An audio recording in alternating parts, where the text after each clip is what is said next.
नई Delhi railway station पे हुई भगदड़ का पूरा सच अब सामने आ गया है। दरअसल कल रात रेलवे स्टेशन पे हुई इस भगदड़ में कई लोगों ने अपनी जान गंवा दी है। सरकारी आंकड़ों में माने तो 21 लोगों की मौत हुई है, जबकि प्रत्यक्षदर्शियों ने बताया है कि इसमें 50 से ऊपर लोगों की मौत हुई है। बताया यह भी जा रहा है कि महाकुंभ जाने वाली भीड़ इस कदर बढ़ गई कि जिसके कारण ये इस तरह की घटना हुई और कई लोगों को अपनी जान गंवानी पड़ी। दरअसल कल रात महाकुंभ इलाहाबाद जाने वाली ट्रेनें देरी से चल रही थी। इस कारण नई दिल्ली रेलवे स्टेशन पर लगातार भीड़ बढ़ने लगी और इस कदर बढ़ने लगे कि हर घंटे 1500 टिकट इलाहाबाद के कटने लगे। पहले लोगों को यह बताया गया कि प्लेटफॉर्म नंबर 14 से प्रयागराज जाने वाली स्पेशल ट्रेन जाएगी, तो प्लेटफॉर्म नंबर 14 पे भीड़ काफी बढ़ गई। प्लेटफॉर्म नंबर 13 से स्वतंत्रता सेनानी एक्सप्रेस जाने वाली थी, वो भी 2 घंटे की लेट से चल रही थी, इसलिए प्लेटफॉर्म नंबर 13 पे भी बहुत भीड़ थी। इसी दौरान अचानक यह अनाउंस किया गया कि प्रयागराज जाने वाली ट्रेन 16 नंबर प्लेटफॉर्म से निकलने वाली है। इस एक अनाउंसमेंट ने वहां की भीड़ को प्लेटफॉर्म नंबर 16 की ओर मोड़ दिया और अचानक हुई इस भगदड़ में कई लोगों की मौत हो गई। कमोबेश वो समय प्लेटफॉर्म नंबर 15 से निकलने वाली मगध एक्सप्रेस का भी था। सो बिहार के काफी सारे पैसेंजर प्लेटफॉर्म नंबर 15 पे भी जमा थे। उस समय भीड़ का अचानक 16 नंबर प्लेटफॉर्म की ओर मुड़ना काफी घातक साबित हो गया और उस भगदड़ में चारों ओर से चीख पुकार की आवाजें आने लगी। एक के ऊपर एक लोग चढ़कर ऊपर जाने लगे और लगातार मौतों का सिलसिला बढ़ता चला गया। प्लेटफॉर्म नंबर 15 से जाने वाली मगध एक्सप्रेस में बिहार के पैसेंजर ज्यादा थे, तो अभी तक जो मौत की लिस्ट सामने आई है अधिकतर लोग बिहार के रहने वाले हैं। लेकिन हमारे देश में आम आदमी की मौत की कोई कीमत नहीं है। यहाँ कोई वीआईपी मर जाए तो 4 दिनों तक उसके बारे में बताया जाता है, लेकिन अगर आम आदमी मर जाए तो उसकी मौत को भी किस तरीके से गायब कर दिया जाए, इसकी पूरी कोशिश की जाती है। यही कोशिश कल रात से पूरा रेलवे का मंत्रालय करने में लगा रहा। जब भगदड़ वहां रात 9 से 10 के बीच हो गई, तब रेलवे की ओर से यह बयान आया कि ऐसा यहां कुछ भी नहीं हुआ है, यह मात्र अफवाह है। रेल मंत्री ने ट्वीट किया कि इस स्थिति अंडर कंट्रोल है। मीडिया में यह चला कि भगदड़ जैसी स्थिति की खबर आ रही है, लेकिन अचानक फिर 15 लोगों की मरने की खबर आ जाती है और सारा माहौल बदल जाता है। फिर सवाल यह उठता है कि जब 15 लोगों की मौत की खबर अचानक कैसे आ गई? जब भगदड़ जैसी स्थिति ही नहीं थी, जैसा रेल मंत्री बता रहे थे, रेलवे बता रहा था, तो फिर अचानक लोग कैसे मरे? दरअसल भारत का सिस्टम इस कदर से काम करता है कि जब कोई घटना हो जाती है तो किस तरीके से लाशों को छुपाना है, मृतकों के बारे में कम से कम बताना है, इसकी पूरी कोशिश की जाती है। वही कोशिश कल रात में रेलवे की ओर से भी की गई। भगदड़ में हुई मौत की संख्या पे अभी भी विवाद है। सरकार अभी तक 21 मान रही है, लेकिन मैं पहले आपको ये वीडियो दिखाना चाहता हूँ। ये भगदड़ से ठीक पहले का वीडियो है। इस वीडियो को आप देखिए कि इसमें कितने लोग भरे हुए हैं, सांस लेने की जगह नहीं। सामान लोग अपने सर पे उठाए हुए हैं, अपने हाथों में उठाए हुए हैं और ना आगे बढ़ सकते हैं ना पीछे बढ़ सकते हैं। ऐसी स्थिति में जब भगदड़ हुई होगी तो आप खुद से अंदाजा लगाइए कि कितने लोगों की मौत हुई होगी। सरकार 21 बता रही है, लेकिन लोग बता रहे हैं इससे ज्यादा मरे हैं। और आप खुद सोच कर देखिए कि यहां भगदड़ अगर हो जाए इस वीडियो में जैसा दिखा, तो कितने लोग मर जाएंगे। चश्मदीदों की माने तो वो 50 से ज्यादा का आंकड़ा बता रहे हैं। बहुत से लोगों ने बताया कि बहुत से लोग इंजन के आगे आ गए, वो ट्रेन से कट गए।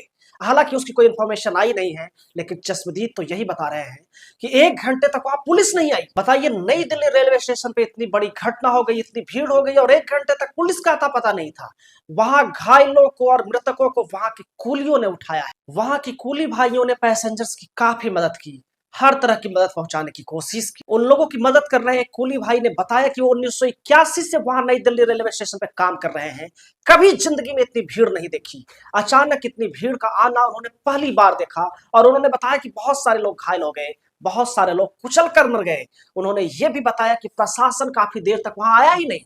दैनिक भास्कर से बात करते हुए बिहार के नवादा के रहने वाले राजवीर मांझी ने यह बताया कि इस हादसे में उनकी पत्नी कुचलकर मर गई, उनकी बेटी की भी मौत हो गई और उनका छोटा सा बेटा अभी भी लापता है।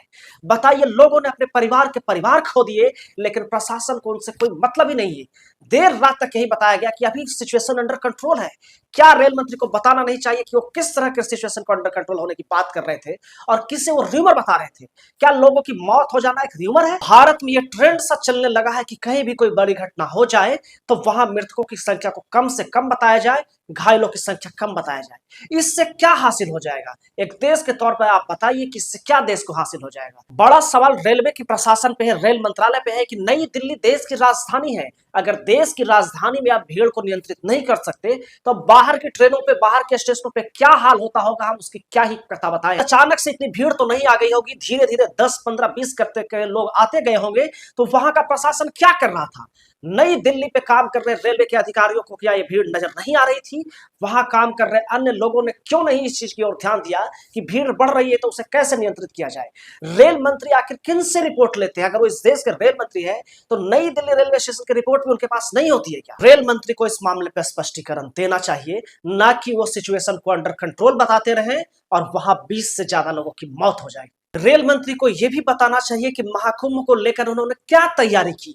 जब ये ब्रांडिंग की गई कि 144 साल बाद महाकुंभ आया है और अगला मौका लोगों को 144 साल बाद मिलेगा, जो कि एक झूठ है, उसके बाद इसके लिए कितनी स्पेशल ट्रेनें चलाई गई, रेल मंत्री को यह बताना चाहिए।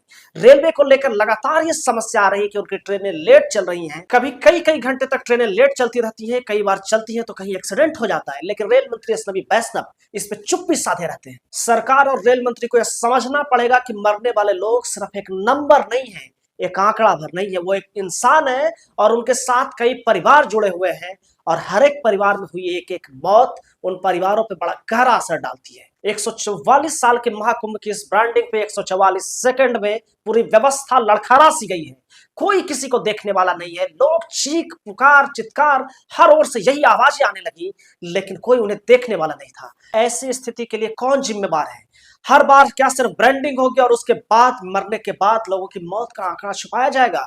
वहां कोई फोटो न ले सके, वीडियो न ले सके, इसकी पूरी तैयारी की जाती है। एक यूट्यूब चैनल मॉलिटिक्स के लिए काम करने वाली पत्रकार सौम्या राज ने बताया कि जब वो प्लेटफॉर्म पे गई तो वहां रेलवे के अधिकारियों ने उनसे वीडियो डिलीट करने की मांग की। दरअसल वो अपना वीडियो बना रही थी और वहां के लोगों से बात करने के बाद उस घटना के बारे में बताना चाह रही थी, लेकिन अधिकारियों की ओर से उस पर दबाव डाला गया कि आप अपना वीडियो डिलीट कर दीजिए, नहीं तो हम आपको अरेस्ट कर लेंगे। बताइए, गोदी मीडिया तो सच आपको दिखाता नहीं है, लेकिन अल्टरनेट मीडिया के तौर पर यूट्यूब चैनलों ने जो अपनी मुहिम चलाई है उसे भी अब रोकने के लिए सरकार की ओर से क्या क्या किया जा रहा है ताकि जनता के बीच उनकी असली खबर नहीं आ पाए। लेकिन फिर भी ये तस्वीर आप देखिए, कितने जूते चप्पल कपड़े पड़े हुए हैं रेलवे स्टेशन के ऊपर। ये भगदड़ के बाद का सीन है। इन सामानों को देखकर आप ही तय कीजिए कि कितने लोगों की जान गई होगी। एलएनजेपी हॉस्पिटल में लोगों को एडमिट कराया गया है, लेकिन वहां मीडिया की एंट्री बंद कर दी गई है। बताइए, मीडिया अगर हॉस्पिटल के अंदर नहीं जाएगा तो वो कैसे आपको बताएगा कि कितने लोग हादसे में घायल हुए हैं या कितनी लाशें अंदर बिछी हुई हैं? हॉस्पिटल से बाहर निकल कर आई एक महिला ने बताया कि उनकी देवरानी की इस हादसे में मौत हुई है। जब उससे सवाल पूछा गया कि अंदर कितने लोग घायल हैं, तो उन्होंने कहा 50 से भी ज्यादा लोग घायल हैं और बहुत सारे लोग मरे हुए हैं। उन्होंने खुद बताया कि उनकी देवरानी के बेड पे 3 लाशें रखी हुई हैं, हर एक बेड पे 4-4 लाशें रखी हुई हैं। क्या इसके बारे में सरकार की ओर से कोई स्पष्टीकरण आएगा कि हर एक बेड पे 4-4 लाशें क्यों रखी हुई हैं? आखिर सही गिनती लोगों को क्यों नहीं दी जा रही है? क्या आम लोगों की मौत सिर्फ एक नंबर है कि 27 की मौत, 20 की मौत? अभी महाकुंभ के कारण इलाहाबाद में भगदड़ के कारण 30 लोगों की मौत हुई, ऐसा सरकार ने बताया। हालांकि बहुत सारे चैनलों ने अपना इन्वेस्टिगेशन कर बताया कि 80 से ज्यादा लोगों की मौत हुई है। सबसे बड़ा सवाल ये उठता है कि आखिर सरकार ने ब्रांडिंग कर महाकुंभ के नाम पे लोगों को क्यों बुलाया? क्यों 100 करोड़ से ज्यादा के लोगों के इंतजाम का दावा किया गया, जब वहां हकीकत में कुछ लाख लोगों का भी सही से इंतजाम नहीं हो पा रहा है? तो करोड़ों लोगों को बुलाने की क्या जरूरत थी? इसी के साथ साथ इस पे भी सवाल है कि 144 साल बाद ये कुंभ आया है, ये अफवाह कहां से फैलाई गई? क्योंकि बहुत सारे शंकराचार्य भी ये बता रहे हैं कि ये बात झूठी है कि 144 साल बाद कुंभ आया है। उन्होंने तो यह भी बताया कि 12 साल पहले भी जब मैं आया था तो यही बताया गया था 144 साल बाद लगा है। तो ये झूठी ब्रांडिंग के नाम पे लोगों को क्यों बुलाया गया जब उनके लिए पूरी व्यवस्था ही नहीं की गई? इस बार का महाकुंभ सरकार की सबसे बड़ी नाकामी साबित हुई है। इसके साथ ही साथ मैं आप लोगों से भी बात करना चाहता हूं। आप इस बात का ख्याल रखिए कि आप कुंभ में जरूर जाइए, लेकिन इस बात का ध्यान रखिए कि जब तक आपकी जिंदगी है तभी तक धर्म है, तभी तक उपवास है, तभी तक तीर्थ यात्राएं हैं, तभी तक सब कुछ है। आप भीड़ के पीछे मत जाइए, क्योंकि अगर आपने अपनी जान गंवा दी तो फिर आप किस कुंभ में जाएंगे, किस महाकुंभ में जाएंगे? इसलिए अपनी सुविधा और अपनी भी सहूलियत का ख्याल रखिए। इस मामले में कई सवाल हैं, इन सवालों पे हमारी भी नजर बनी रहेगी। आप भी देखिए कि क्या इसमें सिर्फ 21 लोगों की मौत हुई होगी? इतनी बड़ी भगदड़ और उसके बाद महज 21 लोगों की मौत सरकार की ओर से बताई गई है। आखिर ये लीपापोती क्यों की जा रही है, इस पे आप जरूर नजर रखिएगा। और वीडियो आपको कैसा लगा कमेंट करके जरूर बताइएगा। अच्छा लगा हो तो लाइक, शेयर और चैनल को सब्सक्राइब जरूर कर दीजिएगा। हम मिलेंगे आपसे अगले वीडियो में, तब तक के लिए नमस्कार।